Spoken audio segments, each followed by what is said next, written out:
حضرت صدیق اکبر رضی اللہ عنہ کا عشق رسول، حضرت عمر رضی اللہ عنہ کا عشق رسول، ان کو اپنے نبی سے کتنا عشق تھا۔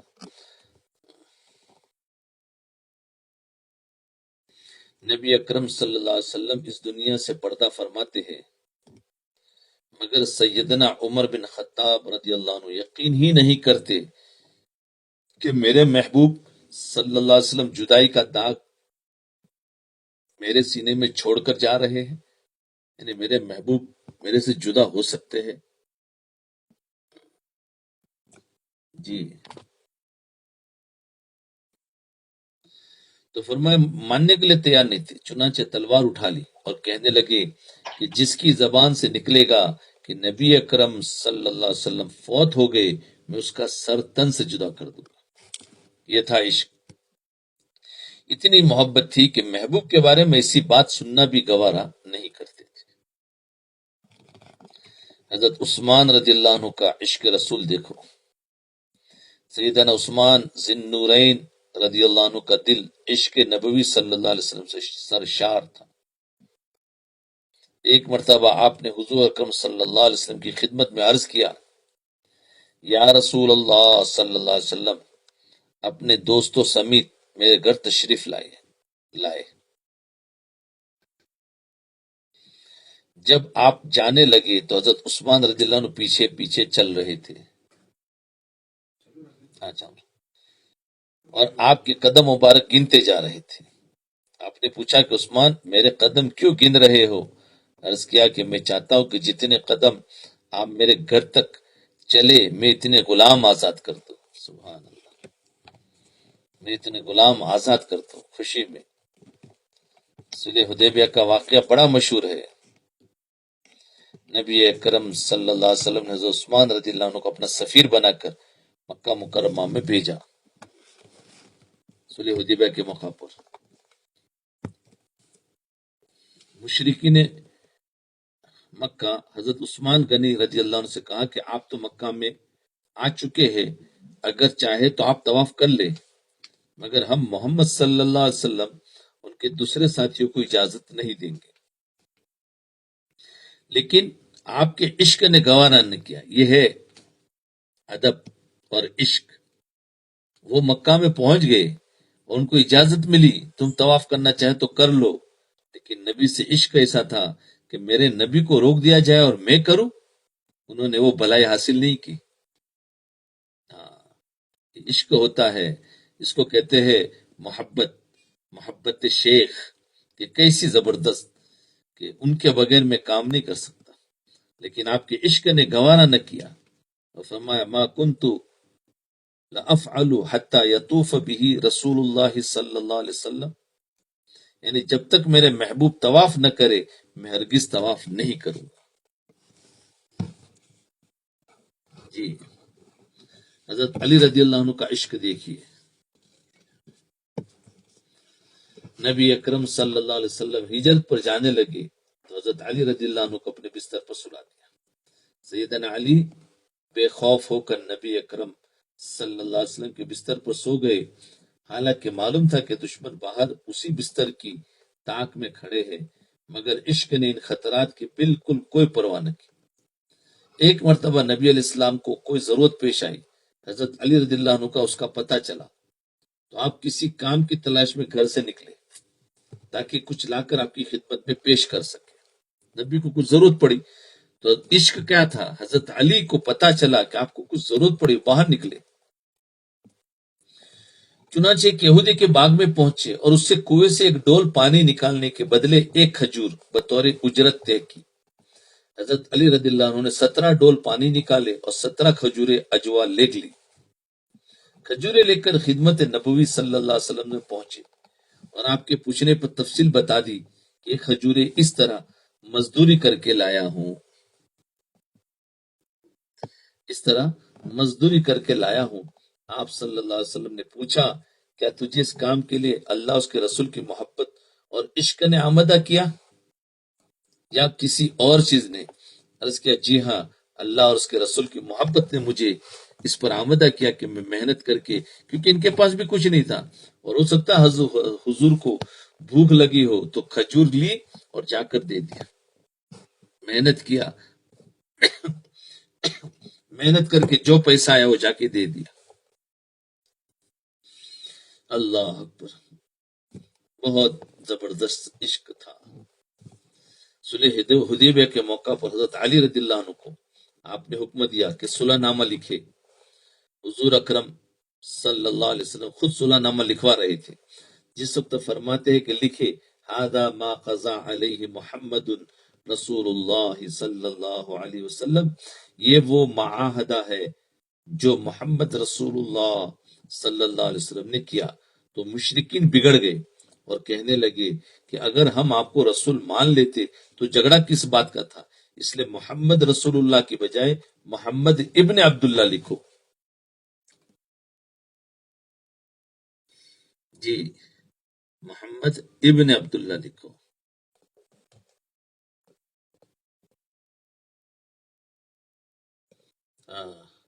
مگر حضرت علی رضی اللہ عنہ کیونکہ وہ لکھنے والے تھے تو آپ کا نام مٹانے کے لیے ہرگز تیار نہ ہوئے کہ میں نام لکھ لیا، نبی کا نام مٹا دو، وہ کیسے؟ اس نام کو مٹاتے کہ جس کی برکت سے دنیا میں ہدایت کا نور پھیلا تھا۔ یہ عشق تھا، یہ عشق تھا۔ اللہ اکبر۔ حضرت حسان بن ثابت رضی اللہ عنہ کا عشق رسول دیکھو۔ حسان بن ثابت رضی اللہ عنہ شاعر رسول اللہ صلی اللہ علیہ وسلم ہونے کا اعزاز حاصل ہوا، شاعر رسول صلی اللہ علیہ وسلم کا ہونے کا اعزاز حاصل ہوا۔ وہ عالم عشق و مستی میں نبی اکرم صلی اللہ علیہ وسلم کو دیکھتے تو آپ صلی اللہ علیہ وسلم کی تعریف میں اشعار لکھتے تھے۔ فرماتے ہیں وَأَحْسَنُ مِنْكَ لَمْ تَرَ قَطُّ عَيْنِي وَأَحْسَنُ مِنْكَ لَمْ تَرَ قَطُّ عَيْنِي وَأَجْمَلُ مِنْكَ لَمْ تَلِدِ النِّسَاء خُلِقْتَ مُبَرَّأً مِنْ كُلِّ عَيْبٍ فَكَأَنَّكَ قَدْ خُلِقْتَ كَمَا تَشَاءُ۔ اے رسول اللہ صلی اللہ علیہ وسلم، آپ اتنے حسین و جمیل ہے کہ کسی آنکھ نے ایسا دیکھا ہی نہیں، ایسا خوبصورت بیٹا کسی ماں نے جنا ہی نہیں۔ آپ صلی اللہ علیہ وسلم تو ایسے پیدا ہوئے ہیں کہ جیسے آپ صلی اللہ علیہ وسلم کو آپ کی مرضی کے مطابق پیدا کیا گیا۔ جی، حضرت حذیفہ رضی اللہ عنہ کا عشق رسول جنگ خندق کے دوران حضور صلی اللہ علیہ وسلم نے ضرورت محسوس کی کہ کسی طرح دشمنوں کا پروگرام معلوم کیا جائے۔ حضرت حذیفہ رضی اللہ عنہ غزوہ خندق میں ان کو بھیجا تھا، جاؤ خبر لے کر آؤ۔ تو فرمایا ضرورت محسوس کی کسی طرح دشمنوں کا خبر لے کر آئے۔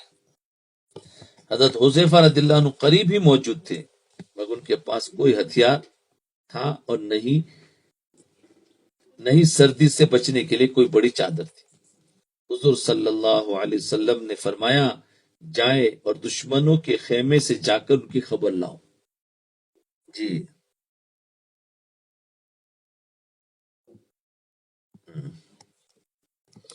جاؤ دشمنوں کی خیموں سے جا کر ان کی خبر لائے۔ حضرت حذیفہ رضی اللہ عنہ نے آقا کے حکم پر سردی کی کوئی پرواہ نہ کی۔ یہ دیکھو اطاعت، حالانکہ بالکل چینی چاہ رہا ہے، ٹھنڈ سخت ہے، ٹھنڈی سے بچنے کا کوئی سامان نہیں ہے اور حکم نبی کا ہے، بولے جاؤ دشمنوں کے خیموں میں اور جا کر خبر کر کے اللہ۔ تو اطاعت کرنے کا بالکل جی نہیں چاہ رہا ہے، لیکن نبی نے فرمایا اطاعت تو کرنی ہوگی۔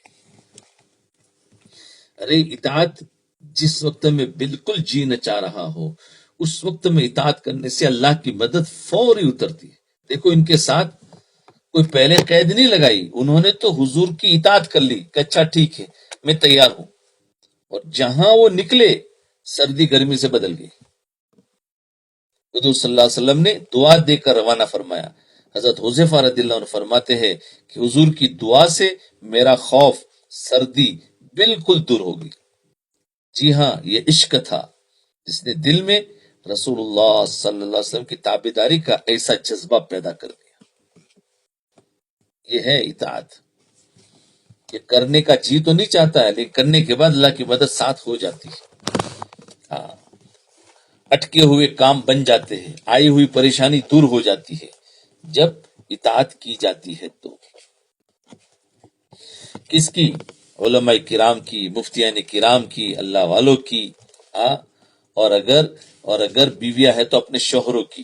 ان سب کی اطاعت سے کیا ہے، بگڑے ہوئے کام بھی اللہ بنا دیتے ہیں۔ اس لیے اطاعت میں فائدہ ہی فائدہ ہے۔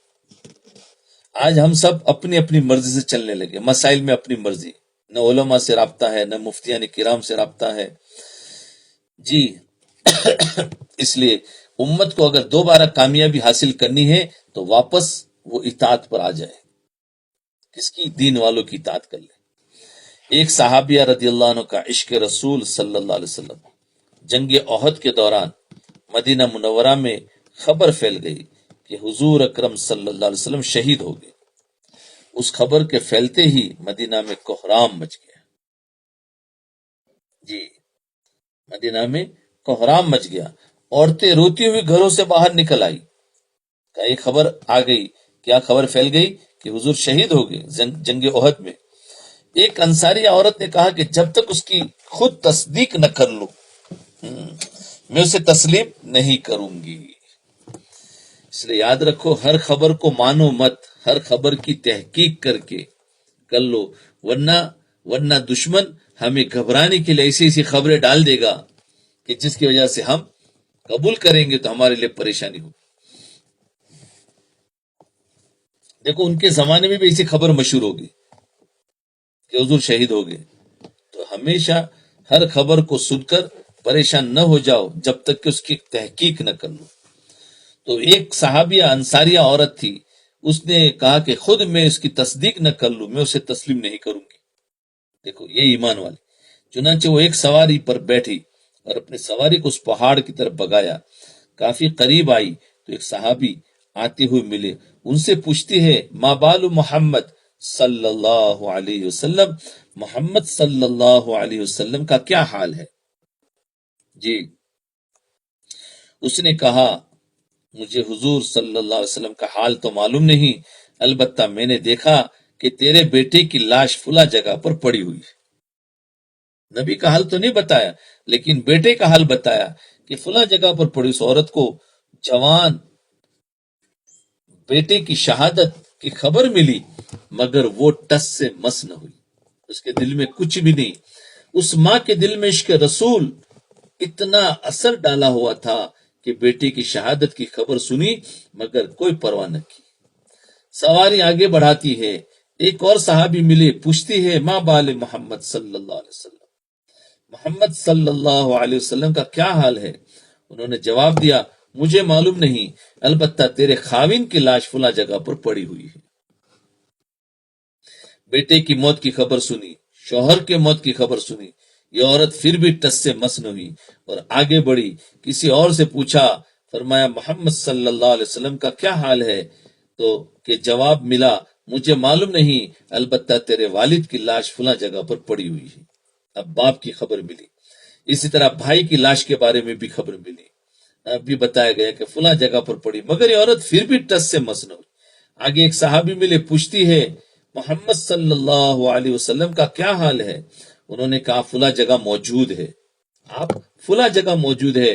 چنانچہ سواری کو ادھر بڑھاتی ہے، جب وہاں پہنچی تو حضور اکرم صلی اللہ علیہ وسلم کھڑے تھے، وہاں اپنی سواری سے نیچے اتر گئی اور حضور صلی اللہ علیہ وسلم کی چادر کا ایک کونا پکڑ کر کہا کل مصیبت بعد محمد صلی اللہ علیہ وسلم سہل، میرے اوپر تمام مصیبتیں حضور صلی اللہ علیہ وسلم کی دیدار کے بعد آسان ہو گئی۔ اللہ اکبر، ایک عورت کتنا عشق رسول ہے، تحقیق کیا کہ لے خبر کو پہلے تحقیق کرو۔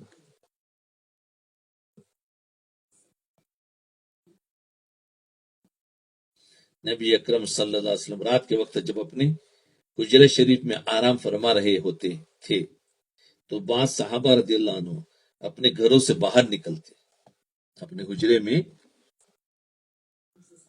جی اپنے حجرے میں آرام فرما رہے ہوتے تو بعض صحابہ اپنے گھروں سے باہر نکلتے اور حضور صلی اللہ علیہ وسلم کے حجرے کے پاس آ کر گھنٹوں کھڑے رہتے۔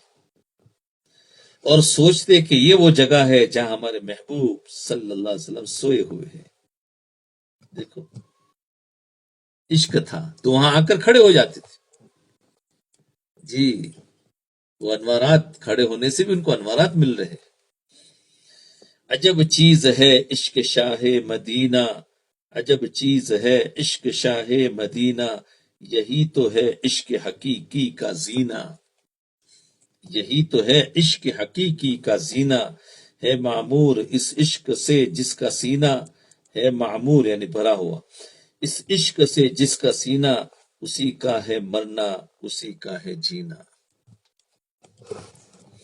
نبی اکرم صلی اللہ علیہ وسلم نے ایک دفعہ ارشاد فرمایا کہ جہاد کے لیے کون کون تیار ہے؟ سعد بن وقاص رضی اللہ عنہ کھڑے ہوئے، عرض کیا یا اللہ تعالیٰ کے نبی، ہم نے اپنے ہوش حواس سے کلمہ پڑھا ہے، اللہ کی قسم اگر آپ حکم دے تو ہم پہاڑوں سے کود کر اپنی جان دے دے، ہم آپ کے کہنے پر سمندروں میں چھلانگ لگا لیں گے۔ جی احد کے میدان میں ایک صحابی زخمی ہوئے، خون بہت نکل جانے کی وجہ سے قریب المرگ ہو چکے تھے۔ ایک دوسرے صحابی ان کے قریب آئے اور پوچھا آپ کو کسی چیز کی تمنا ہے؟ عرض کیا کہ ہاں۔ انہوں نے پوچھا کون سی؟ جواب ملا کہ آخری وقت میں حضور کا دیدار کرنا چاہتا ہوں۔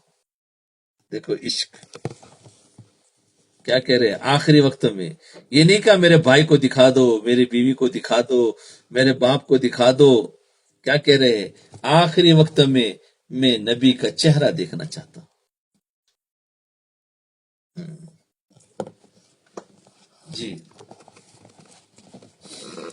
حضور کا دیدار کرنا چاہتا ہوں۔ انہوں نے زخمی مجاہد کو اپنے کندھے پر اٹھا لیا، پھر انہوں نے اس زخمی کو اپنے کندھے پر اٹھایا، ان کو لے کر تیزی سے اس طرف بھاگے جہاں رسول اللہ صلی اللہ علیہ وسلم تشریف فرماتے، آپ کے سامنے جا کر ان کو اتارا اور کہا ہے کہ آپ کے محبوب آپ کے سامنے ہیں۔ جب نام سنا تو مجاہد کے جسم میں ایک بجلی کی لہر دوڑ گئی کہ فوراً طاقت بحال ہو گئی، اپنے چہرے کو حضور صلی اللہ علیہ وسلم کی طرف کیا، دیدار کرتی ان کی حالت غیر ہو گئی، انہوں نے اپنی جان آفری کے سپرد کر دی۔ اللہ کیا عشق رسول تھا، اللہ اس میں سے کچھ ہمیں بھی عطا فرما دے، ہمیں بھی وہ عشق عطا فرمائے۔ نکل جائے دم تیرے قدموں کے نیچے، نکل جائے دم تیرے قدموں کے نیچے، یہی دل کی حسرت یہی آرزو ہے، تیری معراج کو تو لوح و قلم تک پہنچا، تیری معراج کہ تو لوح و قلم تک پہنچا، میری معراج کہ میں تیرے قدم تک پہنچا، تیری معراج کہ تو لوح و قلم تک پہنچا، یعنی حضور جو تھے لوح و قلم یعنی اللہ تک پہنچ گئے، میری معراج کہ میری بلندی کیا ہے، میں تیرے قدم تک پہنچا، یعنی نبی کے قدموں تک پہنچ گیا تو یہ ہماری کامیابی ہے۔ نکل جائے دم تیرے قدموں کے نیچے، یہی دل کی حسرت یہی آرزو ہے، تیری معراج کہ تو لوح و قلم تک پہنچا، میری معراج کہ میں تیرے قدم تک پہنچا۔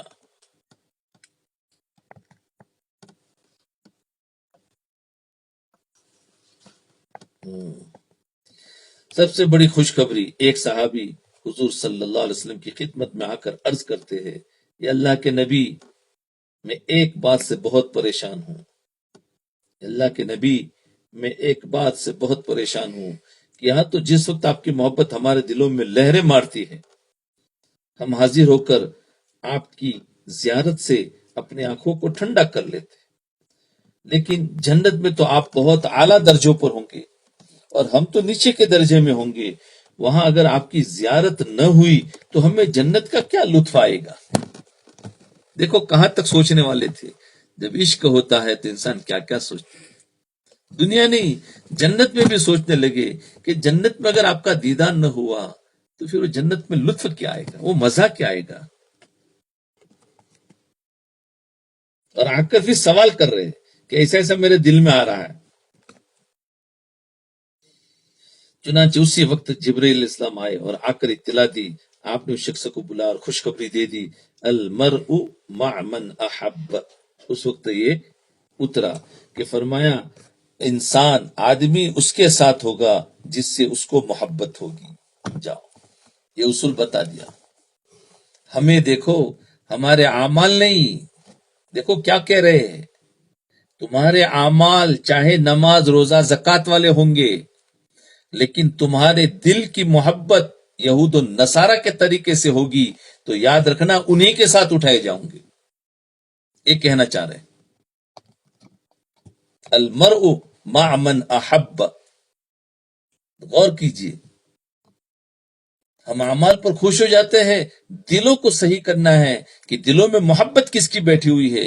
اگر یہود و نصارہ کے طریقوں کی اور ان کی چیزوں کی بیٹھی ہوئی ہے، چاہے ہم نماز روزہ کیوں نہ پڑھتے کرتے ہو، لیکن پھر بھی اٹھایا جائے گا ان کے ساتھ. اور ایک انسان اعمال میں کمزور ہے لیکن محبت نبی کے ہر طریقے سے محبت ہے، تو یہ دل سے محبت ہونے کی وجہ سے یہ اٹھایا جائے گا نبی سے محبت کرنے والوں کے ساتھ. جی، اس لیے یاد رکھو محبت دل میں کس کی بیٹھی ہوئی ہے.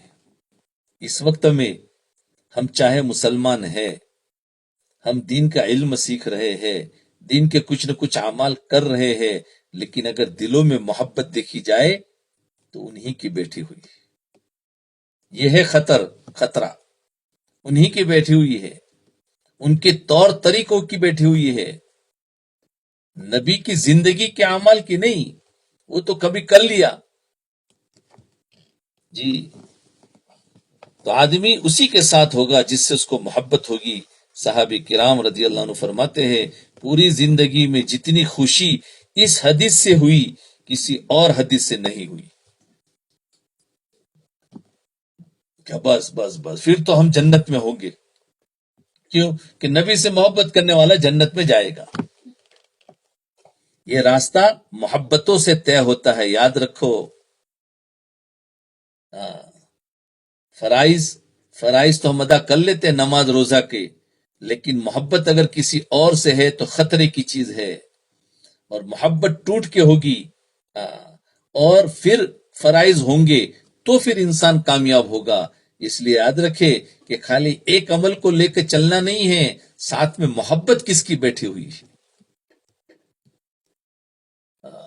آخرت میں اگر حشر تمہیں نبی علیہ السلام کے ساتھ میں یا ان کے جماعت کے ساتھ میں اگر کرنا ہے تو محبت بھی ان کی نبی علیہ السلام کی اور صحابہ کرام کی دلوں میں ہوگی تو پھر ان کے ساتھ اٹھائے جاؤں گے. اس لیے دل دیکھا جائے گا کہ دل میں کیا تھا. اعمال تو لے کے گئے بہت سارے، کتنے حج لے کے گئے ہیں، کتنے عمرے لے کے گئے ہیں، کتنے صدقات لے کے گئے ہیں، لیکن دل میں محبت تو کسی اور کے لے کر آئے ہو تو پکڑے جاؤں گے. اس لیے اس میں جو بتایا یعنی دل کی کیفیت کیا ہے. اس وقت ذرا اپنے دلوں کو ٹٹولے کہ ہم باتیں تو دین کی کرتے ہیں لیکن دلوں میں محبت کسی اور کی بیٹھی ہوئی ہے، نبی کے طریقوں کی نہیں ہے. فرمایا صحابہ کرام کو اس حدیث سے جتنی خوشی ہوئی کسی اور حدیث سے نہیں، کیونکہ یقین تھا کہ آخرت میں ہمیں حضور کا ساتھ نصیب ہو جائے گا. صحابہ رضی اللہ عنہ حضور سے اس طرح محبت کرتے تھے. اس لیے یہ راستہ جو اللہ تک جاتا ہے یہ محبتوں سے طے ہوتا ہے. یاد رکھو محبتوں سے طے ہوتا ہے. جب محبت ہوگی تو پھر اس نبی کے طریقے پر چلنے میں جو تکلیفیں آئے گی، جو بدنامیاں آئے گی اور جو پریشانی آئے گی، جو فاقے آئیں گے، تو انسان اس کو بھی محبت کے ساتھ پار کر لے گا اگر محبت ہوگی تو. اور اگر محبت نہیں ہوگی تو اس کے راستے پر چلنے پر ذرا سی تکلیف آئی تو فوراً چھوڑ دے گا. یہ علامت ہے کہ محبت نہیں ہے. کیونکہ محبت کرنے والا تو پھر وہ ساری تکلیفوں کو برداشت کرتے. جیسے ایک انسان کو مال سے محبت ہے کہ نہیں، جب مال سے محبت ہے تو اس مال کو حاصل کرنے کے لیے انسان صبح سے شام تک سردی گرمی بارش ذلت اور سب کچھ برداشت کرتا ہے. بولے مجھے 2 پیسہ کیسے ملے. اگر یہ محبت نہ ہوتی تو یہ پیسہ نہیں کما سکتا، کیونکہ برداشت نہیں کر سکتا، ذرا سی ٹھنڈی لگی بیٹھ جاتا، چلا جاتا. لیکن محبت ہے تو ایسے اس سے زیادہ ہمیں اپنے نبی کی محبت ہو تو نبی کے اعمال کے کرنے میں اور نبی کے دین کو زندہ کرنے میں جب تکلیف آئے گی تو پھر ان تکلیفوں کو سہنا اور اس کو پار کرنا آسان ہو جائے گا. اس لیے یاد رکھے ہمیں دلوں میں، اس لیے دلوں کی اصلاح کرنا ضروری ہے.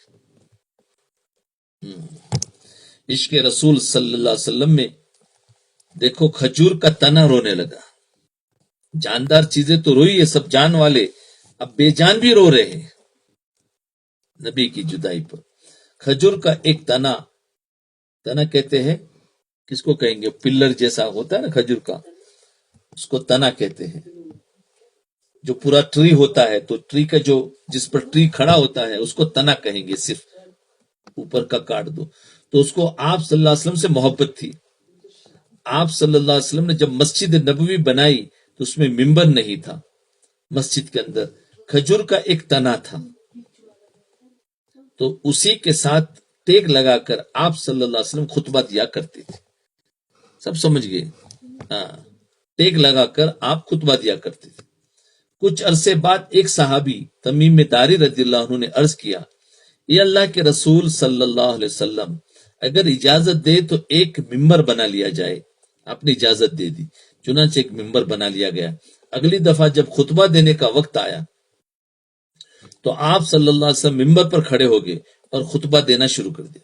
تھوڑی دیر کے بعد کھجور کے اس تنے میں سے اس طرح رونے کی آواز، کیوں کہ ہمیشہ اس پر ٹیک لگاتے تھے، تو اب ٹیک لگانا چھوڑ دیا، ممبر پر کھڑے ہو گئے تو وہ کھجور کا تنا وہ رونے لگا اور اس طرح رونے کی آواز آنے لگی جیسے کوئی بچہ بلک بلک کر روتا ہے. ایسا کرتے بلک بلک کر روتا ہے. سب لوگوں نے حیران ہو کر اس تنے کو دیکھا تو حضور صلی اللہ علیہ وسلم ممبر سے نیچے اترے اور کھجور کے تنے کے قریب گئے، اس کے اوپر اپنا دست شفقت، اپنا ہاتھ شفقت کا رکھا. جی، تو حضور نے اس کو دست شفقت رکھا، اس کو دلاسا دیا. حدیث کی کتابوں میں لکھا ہے کہ حضور صلی اللہ علیہ وسلم نے اس کو گلے سے لگایا. تب وہ تنا اس طرح سسکیاں لیتے ہوئے چپ ہوا، جیسے چھوٹے بچوں کو چپ کرتے.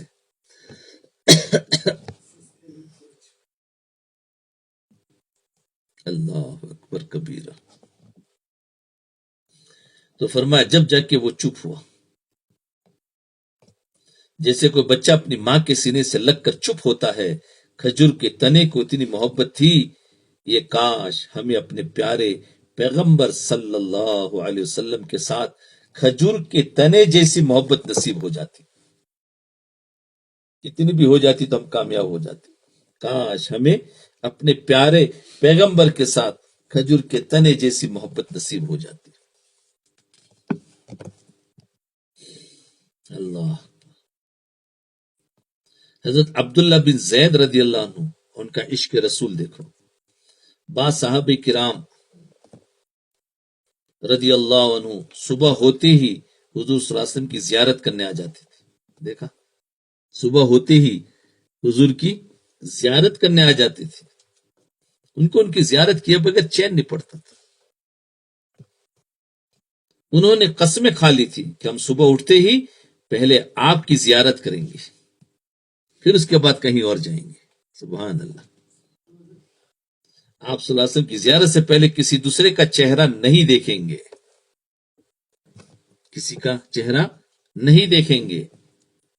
چنانچہ حضرت عبداللہ بن زید رضی اللہ عنہ آپ صلی اللہ علیہ وسلم کے وصال کے بعد نابینا ہونے کی دعا کرتے تھے. عبداللہ بن زید آپ کے چلے جانے کے بعد، کیونکہ ابھی آنکھیں کس کو دیکھے، نبی تو رہے نہیں، تو کیا دعا؟ نابینا ہونے کی دعا کرتے تھے. اللہ اکبر. کیسے لوگ تھے کہ آپ کا چہرہ دیکھتے اس کے بعد کہیں جاتے تھے. صبح میں پہلے آپ کا چہرہ. ایسے ہم نے بھی دیکھے کہ لوگ دیہاتوں میں اللہ والے ہوتے تھے تو صبح میں کام پر جانے سے پہلے اللہ والوں کے پاس آتے، ملتے، چہرہ دیکھ کر پھر جاتے، دعا کرا کر. عشق ہوتا تھا. بیچارے اعمال میں کمزور ہوتے لیکن اللہ والوں سے محبت کرتے تھے. تو ان کا کام یہ تھا کہ صبح میں پہلے ان کو ملنا، اس کے بعد اپنے کام پر جانا. اللہ اکبر. حضرت شبلی رحمۃ اللہ علیہ کی حضور صلی اللہ علیہ وسلم سے محبت. حضرت شبلی رحمۃ اللہ علیہ ایک بزرگ گزرے ہیں، ان پر جب نزا کا وقت آیا تو ساتھیوں سے فرمایا مجھے وضو کرواتے.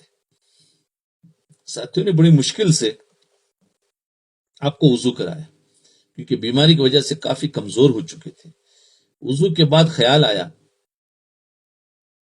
کہ مجھے تو خلال رہ گیا ہے، مجھ سے خلال تو رہ گیا ہے، اور وہ ہے بھی سنت. انتہائی پریشان ہوئے، لہذا فرمایا مجھے دوبارہ وضو کرائے. تو ساتھیوں نے کہا حضرت آپ تو معذور ہے، بیمار ہے، حرکت سے تکلیف ہوتی ہے، اس لیے رہنے دے. لیکن حضرت نے فرمایا مجھ پر سکرات موت طاری ہے، ان قریب میں حضور صلی اللہ علیہ وسلم کے پاس جانے والا ہو، اور اب جب اپنے محبوب سے ملوں گا تو میں یہ نہیں چاہتا کہ ایسے وضو سے چلا جاؤ جس میں آپ صلی اللہ علیہ وسلم کی کوئی سنت چھٹی ہوئی ہو. یہ ہوتا ہے سچا عشق. اللہ، یہ راستہ عشق سے طے ہوتا ہے. ہمارے نبی سے اگر ہمیں محبت ہوگی، وہ محبت نہیں ہے جو محبت کا زبان سے دعویٰ کرتے ہیں، ہاں، بلکہ وہ محبت جو دل سے ہو، آپ کے عمل سے ہو، آپ کے اعمال سے ہو، آپ کی سنتوں سے ہو. چاہے کم ہم عمل میں کم ہو رہی ہے لیکن محبت ہے، یعنی میرے نبی کا عمل ہے جی، اور میرے نبی کے یہ جگہ سے ہو، یعنی مدینہ منورہ سے محبت ہو، تو یہ محبت ہمیں وہاں پہنچا دے گی. اللہ اکبر.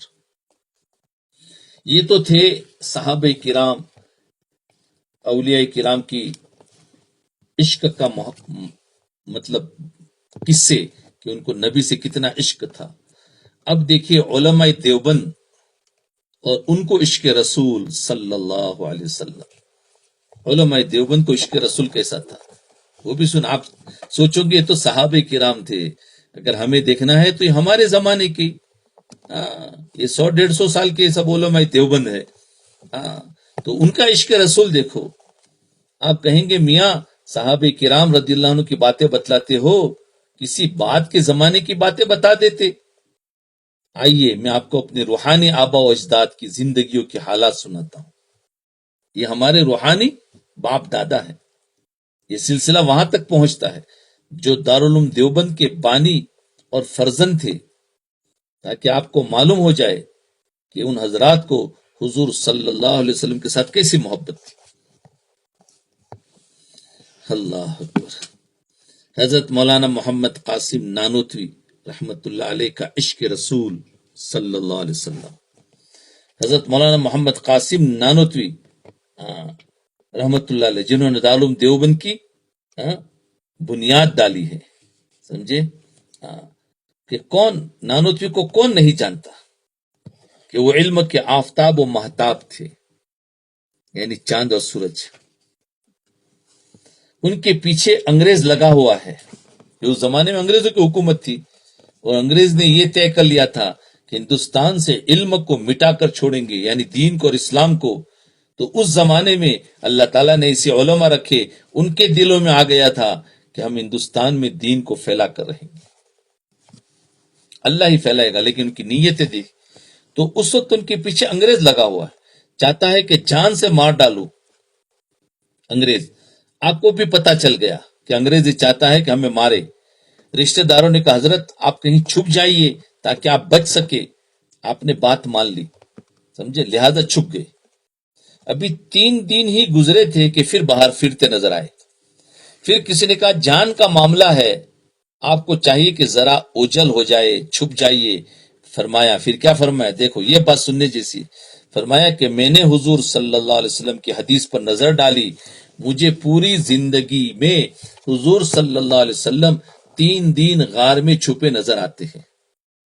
3 دن صرف. میں نے اس سنت پر عمل کر لیا، اب باہر آ گیا ہوں، چاہے میری جان ہی کیوں نہ چلی جائے، لیکن اب میں چھپ نہیں سکتا.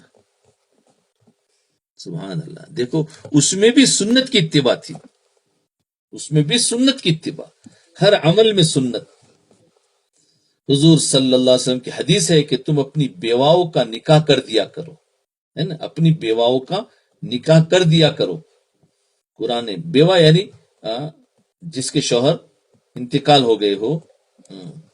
قرآن پاک میں بھی ہے، حضرت مولانا قاسم نانوتوی رحمۃ اللہ علیہ کی ایک ہمشیرہ، مولانا قاسم نانوتوی کی ایک ہمشیرہ کتنا 90 سال کی عمر میں بیوہ ہو گئی، 90 سال کی، اور انہوں نے دیکھا تھا کہ حدیث میں ہے کہ تم اپنی بیواؤں کا نکاح کر دیا کرو، تو 90 سال کی عمر میں بیوہ ہو گئی، آپ کو پتا چلا تو آپ اس کے پاس تشریف لے گئے، کچھ دن گزر گئے تو پھر دوبارہ اپنی بہن کے پاس گئے اور کہنے لگے بہن میں آپ کے پاس ایک بات کرنے آیا ہوں۔ بہن نے کہا بتاؤ بھائی کیا بات ہے؟ حضرت فرمانے لگے میرے آقا صلی اللہ علیہ وسلم کا فرمان ہے کہ تم بیواؤں کا نکاح کر دیا کرو، آپ میری اس بات کو مان لیجئے اور نکاح کر لیجئے۔ میں جانتا ہوں کہ اس عمر میں آپ کو ازدواجی زندگی کی ضرورت نہیں ہے، مگر قاسم نانوتوی کو سنت پر عمل کی توفیق ہو جائے گی۔ قاسم نانوت دیکھو کہ ایک سنت میرے سے زندہ ہو جائے گی، کیونکہ یہ سنت اس کے بغیر ہو ہی نہیں سکتی۔ کہا قاسم نانوتوی کو سنت پر عمل کرنے کی توفیق ہو جائے۔ بہن رونے لگ گئی، بہن رونے لگ گئی۔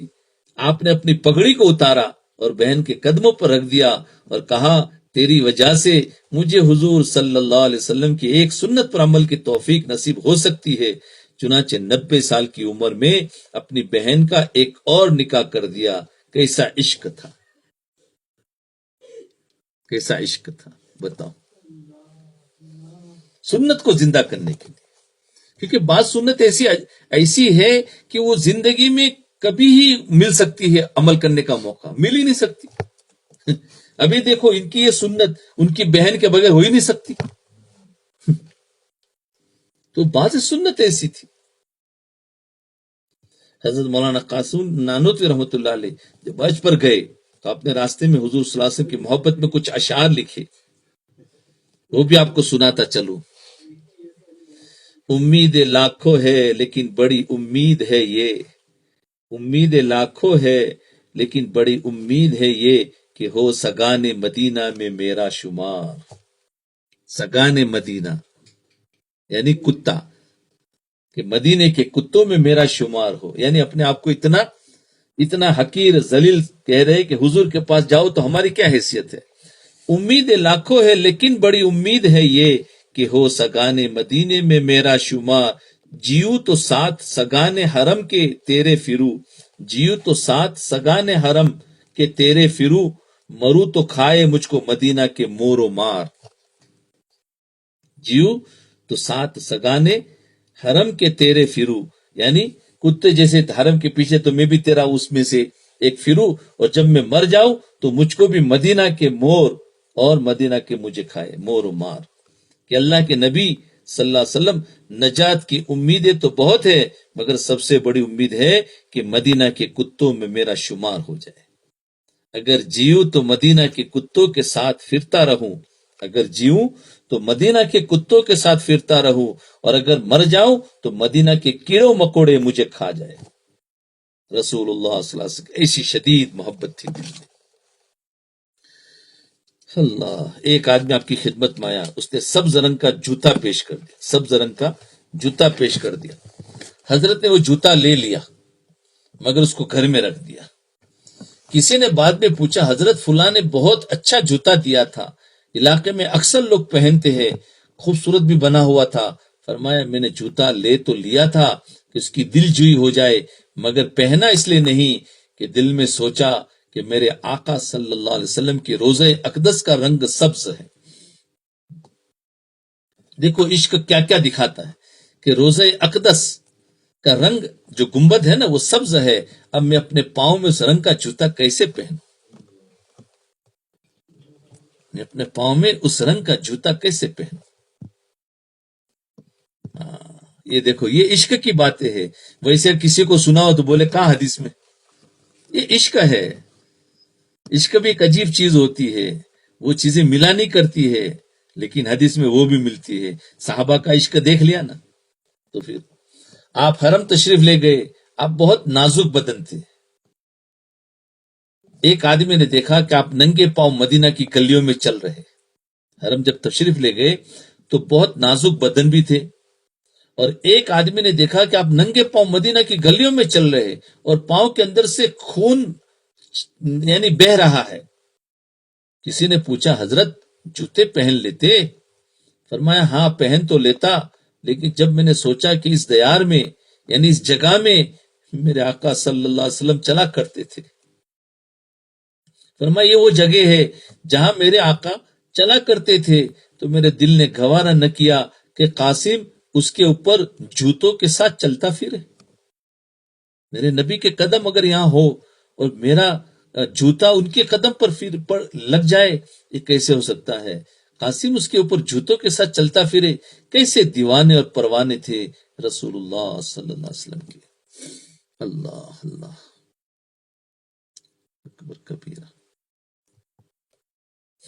علماء دیوبند نے اپنا عقیدہ لکھا، ذرا دل کے کانوں سے سنے تاکہ پتہ چل سکے کہ ان پر بہتان لگانے والے کتنی غلط فہمی کا شکار ہے. علماء دیوبند کا عقیدہ ہے کہ حضور صلی اللہ علیہ وسلم کی قبر مبارک میں جو مٹی لگ رہی ہے وہ اللہ کے عرش سے بھی افضل ہے. حضور صلی اللہ علیہ وسلم کی قبر مبارک میں جو مٹی لگ رہی ہے وہ اللہ کے عرش سے بھی افضل ہے. عقید المثال عقیدہ. جی اب لوگ اس کو پتہ نہیں کیا کیا سمجھ، کہتے ہیں وہ عشق نہ ہونے کی وجہ سے کیا کیا باتیں لگا دیتے ہیں. یہ تو حضرت مولانا قاسم نانوتی رحمۃ اللہ علیہ کا عشق رسول تھا.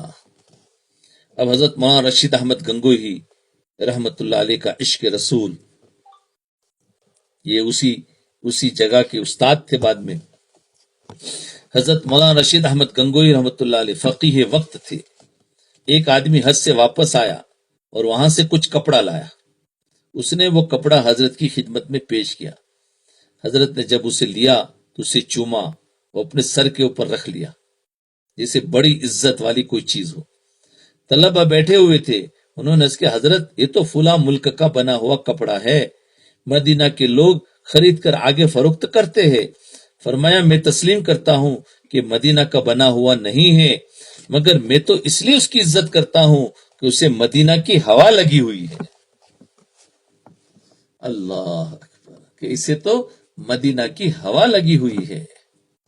ایسے عشق. اللہ اب بتاؤ ہمارے پاس یہ عشق ہے؟ عشق کے بغیر گاڑی نہیں چل سکتی. یہ پاور ہے، یہ عشق چلاتا ہے اللہ کی طرف. جیسے انجن کے اندر ایک پاور ہوتا ہے نا تو پھر وہ چلے گا، ورنہ انجن اسٹارٹ تو ہے لیکن پاور ہی اندر نہیں ہے. تو فرمایا یہ عشق جو ہے وہ ایک پاور ہے جو اللہ کی طرف چلاتا ہے. اس لیے عشق ہونا. والذین آمنوا اشد حبا للہ، جو عشق والے ہوتے ہیں. ایک آدمی حج سے واپس آیا، اس نے 3 کھجوریں حضرت مولانا رشید احمد گنگوہی کی خدمت میں بھیجی. آپ کو جب ملی تو آپ نے اپنی ہتھیلی پر وہ کھجوریں ایسے رکھی جیسے دنیا کی دولت آپ کی ہتھیلی میں سمیٹ آئی ہو. آپ نے ایک شاگرد کو بلایا، فرمایا کہ ہمارے جو قریبی ملنے جلنے والے ہیں ذرا ان کے ناموں کی فہرست تیار کر دینا. اس نے ایک فہرست لسٹ بنا دی تو 50 سے زیادہ نام ہوئے. فرمایا ان 3 کھجوروں کے ناموں کی تعداد کے برابر حصہ کر دو. 3 کھجوروں کے کتنے ٹکڑے کرو؟ 50 نام ہے تو 50 ٹکڑے کرو. چنانچہ اتنے حصے کیے گئے، چھوٹے چھوٹے حصے بنے. فرمایا ایک ایک حصہ میرے ایک ایک دوست کو دے دو. ایسے معلوم ہوتا تھا جیسے کچھ ہیرے اور موتی آپ کے ہاتھ لگ گئے ہیں جو اپنے دوستوں کو پیش کر رہے ہیں. ایک شاگرد نے کہا حضرت اتنے چھوٹے حصے سے کیا بنے گا؟ اس کی بات سن کر حضرت کا رنگ سرخ ہو گیا. فرمایا مدینہ کی کھجور ہو اور تو اس کے حصے کو چھوٹا کہے. مدینہ کی کھجور ہو تو اس کے حصے کو چھوٹا کہے. چنانچہ کتنے ہی دنوں تک اس سے بولنا چھوڑ دیا.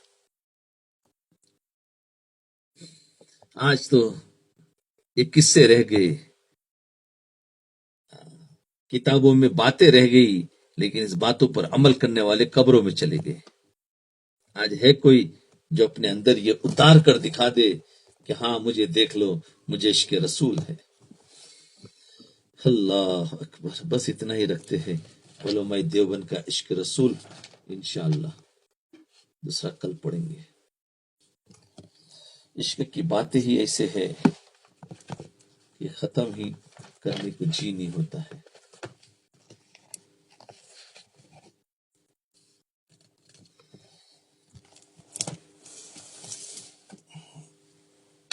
اس لیے محبت کرنی ہو تو نبی سے محبت کرو، خدا تک پہنچ جائیں گے، کیونکہ ان سے عشق کیے بغیر خدا تک پہنچ ہی نہیں سکتا، دھوکا ہے دھوکا۔